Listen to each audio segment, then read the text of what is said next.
પશ્ચિમ કચ્છના ભુજ વિસ્તારમાં લોકલ ક્રાઇમ બ્રાન્ચ દ્વારા એક મોટી સફળતા મળી છે। ખબર અનુસાર અરજદાર નિત્યાનંદ ઉપાધ્યાય રહેવાસી બ્યાવર રાજસ્થાન સાથે થયેલી ઠગાઈ અને વિશ્વાસઘાતની ઘટનામાં આરોપીઓ પાસેથી 3,28 લાખની પૂરેપૂરી રકમ કબજે કરીને પરત આપવામાં આવી છે। 3 આરોપીઓ રિયાઝ શેખ, સાચું નામ હુસેન ઉર્ફે ભાભાત રાયા, ભાવેશ સોની, સાચું નામ સલમાન ગુલામ શાહ સૈયદ અને અંકુર જોશી, તેઓ લાલચ આપી બજાર ભાવ કરતાં સસ્તું સોનું આપવાનો વાયદો કરી ₹28 લાખ મેળવ્યા હતા, પરંતુ આજ સુધી તે રકમ પરત ન કરી।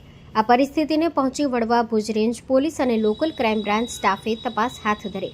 તપાસ દરમિયાન તમામ ત્રણેય આરોપીઓ પાસેથી ઠગાઈ દ્વારા લેવાયેલી પૂરી રકમ કબજે કરવામાં આવી।